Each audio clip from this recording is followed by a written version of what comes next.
Finally আইবুড়ো ভাতের শেষ পার্ট নিয়ে চলে আসলাম। কেমন আছেন আপনারা সবাই? আশা করছি অনেক অনেক ভালো আছেন।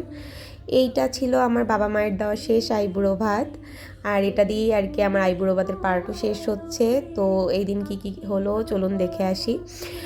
এই দিন প্রথমেই আর কি আমি শপিং করতে গিয়েছিলাম, সেদিনও এসে তাড়াতাড়ি করে সাজুগুজু করে নিয়েছিলাম। আর এই দিন যে আইবুড়ো ভাত দেয়া হবে এটা আমি জানতামই না যে আমার বাড়ি থেকে আজকেই আমাকে আইবুড়ো ভাত দিবে। এটা টোটালি সারপ্রাইজ ছিল। যাই হোক, বাবা আমাকে আশীর্বাদ করে নিল, আর আশীর্বাদ করানোর পর বাবাও জানে আমি মিষ্টি কী পরিমাণ পছন্দ করি, তাই আমাকে মিষ্টিই খাওয়াচ্ছিল। আর এই আইবুড়ো ভাতটা আর কি সারপ্রাইজ পাওয়ার কারণ ছিল, কারণ আমি সত্যি জানতাম না, কারণ আমি এত ব্যস্ত ছিলাম আমার শপিং নিয়ে, আমার আদার্স অনেক কাজ নিয়ে আমি ব্যস্ত ছিলাম। এর জন্য বাড়ির কোনো বিষয় আমার মাথায় ছিল না। তারপর মা আমাকে হঠাৎ করেই ফোন দিয়ে বলে আজকে তোর আইবুড়ো ভাত দেবো, তাড়াতাড়ি বাড়ি ফিরিস।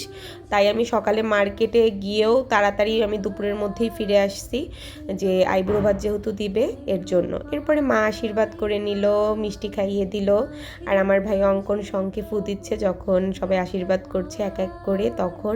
এরপরে বড় মা আমাকে আশীর্বাদ করে নেয়, আশীর্বাদ করানোর পর সবাই আমাকে টুকটাক কিছু না কিছু খাইয়ে দেয়।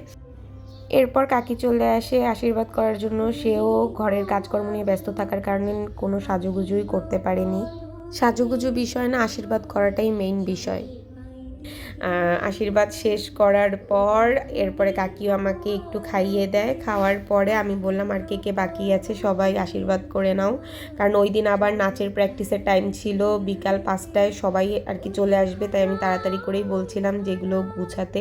এরপরে মামা আমাকে আশীর্বাদ করে নেয়। এরপরে চলে আসে মন্দিরার মেয়ে, তারপর মিম, সবাই চলে আসে আর কি। যেহেতু নাচের প্র্যাকটিস তাই মন্দিরাই আমাদের এই ফুল ব্লগটা কাভার করে, এর জন্য আমার বান্ধবীকে দেখা যাচ্ছে না। বান্ধবীর মেয়েকে দেখা যাবে কিন্তু বান্ধবীকে দেখা যাবে না। এরপর ভাই বোনরা আমরা বসে পড়লাম, বসে ছবি তুলেছি, তারপর ওদেরকে আমি একটু খাইয়ে দিয়েছি। এটাই আমার ভাই বোনদের সাথে হয়তো বা মানে একসাথে বসে খাওয়ার লাস্ট স্মৃতি। আবার কবে একসাথে এরকম বসে খেতে পারবো আমি জানি না, কিন্তু এটাই একটা স্মৃতি হিসেবে রেখে দিলাম। এরপরে মা প্রতিটা পদ মা রান্না করছে, আমার পছন্দের সব আইটেম করেছে, মাছ মাংস দিয়ে শুরু করে ভাজা, ফল, মিষ্টি, কোক, আইসক্রিম, সালাদ, তারপরে হলো বিভিন্ন কুকিজ আইটেম। এরপরে ছিল কেক। এই দেখুন আমার মৃন্ময়ী মা, হ্যালো মা। এরপরে আমরা কেক কাটি, তখন মৃন্ময়ীকে আসতে বলি, সে মনে হয় ঘুমিয়ে পড়ে, নয় সে আসতে চায়নি, এরকম কিছু হবে। এর জন্য আমরা কেক কেটে নিলাম। কেক কেটে সবাইকে একটু একটু খাইয়ে দিলাম। যেহেতু হুট করেই আমার আইবুড়ো ভাতের প্ল্যান হয়েছে, তাই আমরা আলাদা কোথাও থেকে কেক অর্ডার করতে পারিনি, নইলে ইচ্ছা ছিল কাস্টমাইজ করে কেক নেওয়ার, কিন্তু এরপরে আর কি দোকান থেকে কেক কিনে আনে। যাই হোক, আমার ভাই কিনে আনে কেকটা, সৌমিক নিয়ে আসে। এরপরে সুস্মিতা আর কি এখানে কিছু একটা ব্রিফিং দিচ্ছিল, কি দিচ্ছিল আমি জানি না। আমি সবাইকে একটু একটু করে কেক খাইয়ে দিচ্ছিলাম। এদিকে অঙ্কিতা বলছে দিদি আমি এটা খাবো। এরপর আমাদের মিম চলে আসে, মানে আমার বান্ধবী মিম। ও এসে বলে বাবা তোরা তো এখানে বেশ আয়োজন করে খেতে বসেছিস। আমি বললাম তুইও বসে পড়।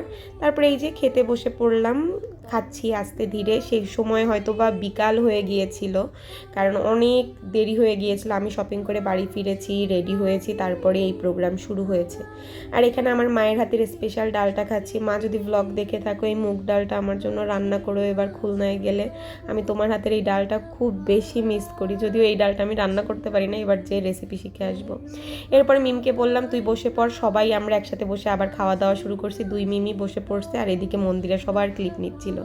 আর মিমকে দেখে মনে হচ্ছে ও ঘরের মানুষ আর আমি অতিথি, এর জন্য ওর অবস্থা খুবই কাহিল, কারণ ও অনেক অসুস্থ ছিল, সেই অসুস্থ শরীর নিয়েও আমার বাড়ি এসেছে।